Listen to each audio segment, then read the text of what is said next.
Liver disease జనరల్గా acute liver failure, chronic liver disease ఈ రెండు రకాలుగా లివర్ డ్యామేజ్ అయ్యే అవకాశం ఉంటుంది. అరుదైన కారణాల వల్ల కొన్ని రకాల వైరసెస్, ఎక్సెసివ్ మోతాదులో కొన్ని రకాల మందులు, కొన్ని రకాల విష పదార్థాలు, ఎక్యూట్ సివియర్ ఆల్కహాల్ అంటే ఎక్కువ శాతం మద్యపానం ఇలా చేస్తాం వల్ల లివర్ ఎక్యూట్గా అంటే సడన్గా నార్మల్గా ఉండే లివర్ సడన్గా డ్యామేజ్ అయ్యే అవకాశం మనం చూస్తూ ఉంటాం. ఇది ఎక్యూట్ లివర్ ఫెయిల్యూర్ అంటాం. కానీ ఈ శాతం చాలా తక్కువ మందిలో మనం చూస్తాం జరుగుతుంది. క్రానిక్ లివర్ డిసీజ్ అంటే దీర్ఘకాలికంగా లివర్ ఎప్పుడైనా సరే రీజనరేటివ్ కెపాసిటీ చాలా ఎక్కువగా ఉంటుంది కాబట్టి ఎన్ని రకాల ఇన్సల్ట్స్ వచ్చినా నెమ్మదిగానే దీని డ్యామేజ్ జరుగుతూ మొదలు పెడుతుంది. ఇనీషియల్ స్టేజెస్ లివర్ డ్యామేజ్ అవుతుంది అని చాలా రోజుల వరకు, సంవత్సరాల వరకు మనకి తెలిసే అవకాశం చాలా తక్కువగా ఉంటుంది. లివర్ కంప్లీట్గా డ్యామేజ్ అయిన తర్వాత మాత్రమే మనకి సిమ్టమ్స్ వచ్చే అవకాశం ఉంటుంది. అందులో chronic liver disease are cirrhosis of liver వస్తే ఇనీషియల్గా మనకి కొంతమంది ఆకలి లేమి, బరువు తగ్గిపోవటం, బాగా వీక్గా జనరలైజ్డ్ వీక్నెస్, టైర్డ్నెస్ ఉండటం. నెక్స్ట్ స్టెప్ కాళ్ళు వాపులు రావటం, కడుపు లోపల కడుపు ఉబ్బరంగా ఉండటం, కడుపులో నీరు చేరుకుని కడుపు ఉబ్బరంగా ఉండటం. ఇది నెక్స్ట్ స్టెప్లో మనం చూస్తాం జరుగుతుంది.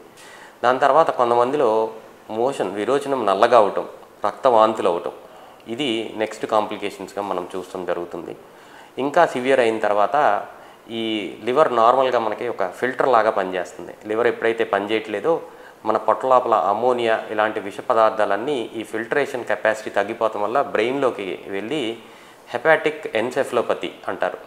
అంటే మన డిసోరియంటేషన్, మనం వీళ్ళని కొంచెం నిద్రలేమి, డిసోరియంటేషన్, మాట తడబడటం, ఇంకా సివియర్గా హెపాటిక్ కోమా అంటారు, కోమాలోకి వెళ్ళిపోవటం. ఇవన్నీ లివర్ డిసీజ్ యొక్క కాంప్లికేషన్స్గా మనం చూస్తాం జరుగుతుంది. లివర్ ప్రాబ్లం బాగా ఎక్కువ అయినప్పుడు, కడుపు లోపల నీరు ఎక్కువగా చేరుకున్నప్పుడు లివర్ వల్ల కిడ్నీకి డ్యామేజ్ అయ్యే అవకాశం ఉంటుంది. దీన్ని హెపటోరీనల్ సిండ్రోమ్ అంటాం జరుగుతుంది. ఇలా రకరకాల ప్రాబ్లమ్స్ అనేది లివర్ కంప్లీట్గా డ్యామేజ్ అయిపోయినాక మాత్రమే మనకి సిమ్టమ్స్ వచ్చే అవకాశం ఉంటుంది. సో అర్లీ స్టేజ్లో కనుక లివర్ డిసీజ్ని మనం ఐడెంటిఫై చేయగలిగితే ఇలాంటి సిమ్టమ్స్, ఇలాంటి సివియరిటీకి వెళ్లకుండా కాపాడుకునే అవకాశం చాలా ఎక్కువగా ఉంటుంది.